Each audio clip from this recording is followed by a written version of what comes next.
अस्सलाम वालेकुम नाज़रीन, मैं हूं इब्राहिम कुंबर। आप देख रहे हैं IKNN। आज हम बात करेंगे पेशावर के जलसे की। पेशावर के जलसे का ऐलान PDM ने किया हुआ है। 22 नवंबर को ये जलसा हो रहा है, जिसकी तैयारियां धूमधाम से चल रही हैं। जबकि वफाकी हुकूमत ने इस जलसे को रोकने के लिए बहुत सारी कोशिशें भी की हैं, लेकिन सबसे बड़ा हथियार जो इस्तेमाल किया गया है वो कोरोना का हथियार इस्तेमाल किया गया है। इसमें कोई शक नहीं कि कोरोना की दूसरी लहर इंतहाई ख़तरनाक अपनी पीक पे पहुंच चुकी है और अब का जो रेशो बताया जा रहा है वो 7 से 8 और इससे भी बढ़ के बताया जा रहा है। लेकिन कोरोना को अपोजिशन के इस जलसे के रोकने के हवाले से जो कोशिशें हो रही हैं, उन कोशिशों का मतलब क्या हो सकता है, उस हवाले से अपोजिशन अपना एक स्टैंड ले चुकी है। वफाकी हुकूमत अपने इख्तियारात इस्तेमाल करना चाह रही है। इसी तरह सूबाई हुकूमत ने भी ऐलान किया हुआ है कि वो इस जलसे को रोकने के लिए कुछ भी करने को तैयार हैं। कुछ भी करने से मुराद कि जो SOPs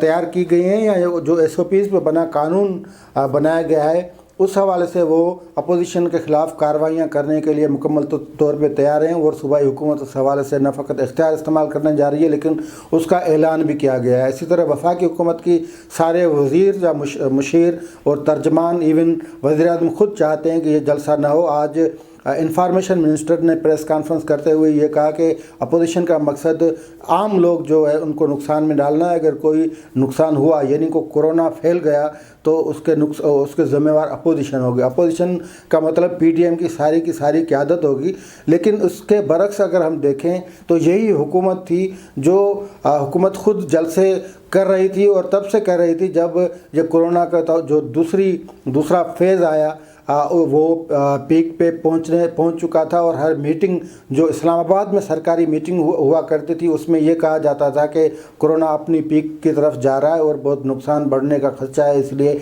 एहतियात किया जाए। इवन जो SOPs दोबारा लागू करने के हवाले से जो प्रेस रिलीज या प्रेस बयान जारी हुए या प्रेस कॉन्फ्रेंसेस हुई है, उसके बाद भी हुकूमती सरगर्मियाँ वो जारी रहीं। अब की बार जब ये बात हुकूमती हलकों में उठाई जाती है कि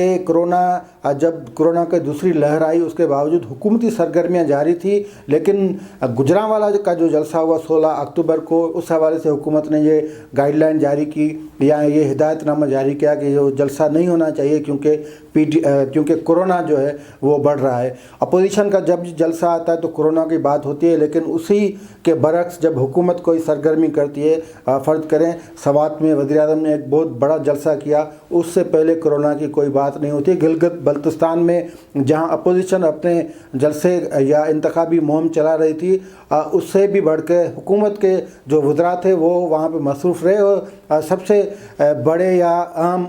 सबसे ज़्यादा जलसे हुकूमती टीम ने किए, लेकिन वहाँ भी कोरोना की बात नहीं हुई। कोरोना की बात तो जो 4 दिन पहले इसी हफ्ते खादिम रिजवी मरहूम जो फैज़ाबाद पर धरना दिए हुए थे 2-3 दिन से, उसमें भी किसी हुकूमती तर्जमान, वज़ीर या मशीर ने कोरोना के हवाले से या SOPs के हवाले से या एहतियाती तदबीर के हवाले से कोई बात नहीं की थी। लेकिन अपोजिशन के हवाले से जब भी बात होती है जलसे की, मुजाहरे की, बयाने की, तब हुकूमत बढ़ चढ़ कर ये ऐलान करती है कि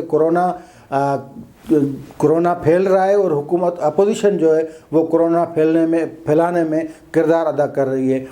अब हम बात करेंगे कि जो हुकूमत जिस तरह कोरोना को एक, जैसे मैंने पहले कहा कि हथियार के तौर पर इस्तेमाल कर रही है, तो मेरे ख़्याल में ये आखिरी हथियार ही हुकूमत के पास बचा है जो अपोजिशन के ख़िलाफ़ इस्तेमाल कर रही है। क्योंकि इससे पहले जो हथियार इस्तेमाल किए गए थे वो NAB था, FIA था, एंटी करप्शन था, FBR था, वो तमाम हथकंडे थे जो अपोजिशन पे इस्तेमाल किए गए। फिर अपोजिशन के तमाम मेंबरान पे केस बनाए गए, उनको अदालतों में घसीटा गया। अब भी अपोजिशन के तमाम मतलब अक्सरियत जो क़यादत है उन पे केस बने हुए हैं, कुछ जेलों में हैं, कुछ अदालतों के चक्कर काट रहे हैं। लेकिन ये कोरोना पे जो मौक़िफ़ हुकूमत का इख्तियार किया गया है वो मुबहम है। इसमें ये मैं दोबारा कह रहा हूँ कि इसमें शक नहीं है कि कोरोना ख़तरनाक वबा है, उसमें हम सबको एहतियात बरतनी चाहिए। उस हवाले से जो SOPs जारी की गई हैं उस पर भी अमल करना चाहिए। लेकिन हुकूमत का जो मादी का रवैया है कोरोना के हवाले से, वो भी खुद मशकूक और मुबहम रहा है। हुकूमत चूँकि चनाचे वाले फ़लसफ़े पर चलते हुए जो पॉलिसियाँ देती थी उसमें कोई वाज़ेह बात नहीं होती। फ़र्ज़ करें जब कोरोना की पहला फेज़ जो था اس میں سندھ حکومت نے سب سے بڑھ چڑھ کر سرگرمی سے نہ فقط احتیاطی تدابیر سے شروعات کی، لیکن پہلے مرحلے میں سندھ حکومت نے اسکولز بند کیے، دوسرے مرحلے میں کاروبار وہ بند کیا گیا، تیسرے مرحلے میں ٹرانسپورٹ بند کی گئی، پھر لاک ڈاؤن شروع ہوا۔ اسی طرح وفاقی حکومت نے اس وقت سندھ حکومت کا اور وزیر اعلیٰ سندھ کا نہ فقط مذاق اڑایا، لیکن وفاقی حکومت اس پہ طنز کر رہی تھی کہ یہ سندھ حکومت معیشت کو اس طرح کرنا چاہتی ہے یا اس طرح کرنا چاہتی ہے، لیکن اس کا پھر اثر یہ نکلا کہ آہستہ آہستہ باقی جتنے بھی صوبے تھے، یعنی تینوں صوبے تھے، انہوں نے تلقید کی سندھ حکومت کے ان اقدامات کی جو اقدامات کورونا کو روکنے کے لیے اختیار کیے گئے تھے، احتیاطی تدابیر جو سندھ حکومت نے اختیار کی تھی، باقی صوبوں نے بھی وہی اختیار کی، اور پھر مجبور ہو کر وفاقی حکومت کو بھی وہی کچھ کرنا پڑا، لیکن آخر میں سب چیزیں آہستہ آہستہ سے اپنی روٹین پہ آنے لگیں، اور روٹین پہ آتے ہی جب یہ سردی بڑھی تو یہ کورونا پھر سے ابھرنے لگا، اور اب وہ کہا جاتا ہے کہ اپنی پیک پہ ہے، اور یہ جو مثبت رزلٹس جو آ رہی ہیں، پازیٹیو رزلٹس جو کورونا میں ٹیسٹ میں آ رہی ہیں، وہ 7 سے 8 تک بڑھ گئی ہیں۔ ماضی کے تناظر کو ہم دیکھیں، جہاں حکومت کی یعنی وفاقی حکومت کی غیر سنجیدگی تھی، وہاں اب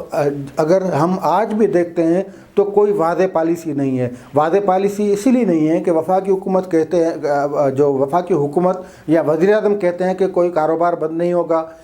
اور اس کے علاوہ جو تعلیمی ادارے ہیں اس کے حوالے سے وفاقی حکومت نے تجاویز تو دی ہیں، لیکن اس حوالے سے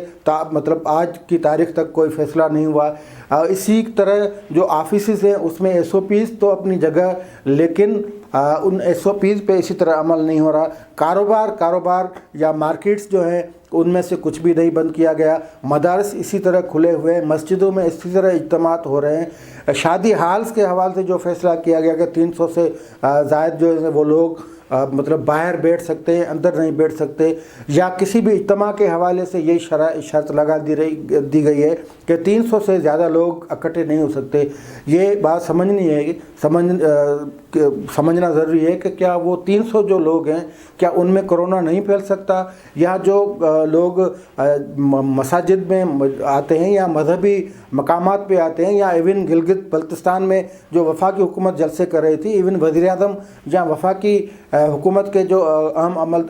وزیر ہیں یا مشیر ہیں، وہ جہاں بھی جلسے کر رہے تھے،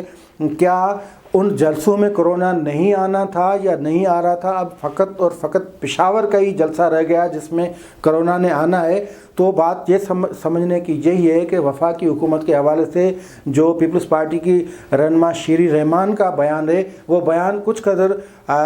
ٹھیک ہی لگتا ہے کہ وفاقی حکومت کا جو رویہ ہے وہ رویہ منافقانہ ہے، کیونکہ وہ چاہتی ہے کہ پشاور کے جلسے کو PDM